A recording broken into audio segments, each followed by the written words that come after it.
ইদানিং আমরা সবাই ছদ্ম প্রগতিশীল সাজতে ব্যস্ত। আমাদের বিজ্ঞাপিত সত্য এবং আসল সত্যের মধ্যে এখন বিস্তর ফারাক। আমরা প্রগতিশীলতার কথা মুখে বলি বটে এবং প্রগতিশীল সাজতে গিয়ে আমরা ভিন্ন মতকে মান্যতা দেওয়ার কথা বললেও বাস্তবিক জীবনে তার ব্যবহারিক প্রয়োগ একেবারে শূন্য। আমরা ধারাবাহিকভাবে পৌরাণিক সত্যকে বেছে নিচ্ছি ঐতিহাসিক সত্যকে বেছে নেওয়ার বদলে। কেন আমরা এমন করছি জানা নেই। ধরুন আপনাকে সাপে কামড়ালো, তাহলে কি আপনি ওঝার কাছে যাবেন, না আধুনিক চিকিৎসা বিজ্ঞানের শরণাপন্ন হবেন?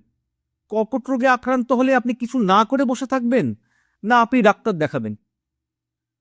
জীবন এবং মরণের সমস্যা হলে আমরা কিন্তু বিজ্ঞানকে বেছে নিচ্ছি, কিন্তু তাছাড়া আমরা বাদবাকি সময়টা অবিজ্ঞানের চাষ করছি এবং অবিজ্ঞানকে মেইনস্ট্রিম করে তোলার একটা ধারাবাহিক চেষ্টা চালিয়ে যাচ্ছি। যা কিছু প্রচলিত আমরা তা মাথা নত করে মেনে নিচ্ছি। এর ফলে যে আমরা ধারাবাহিকভাবে পিছিয়ে যাচ্ছি তার খেয়াল আমরা রাখছি না।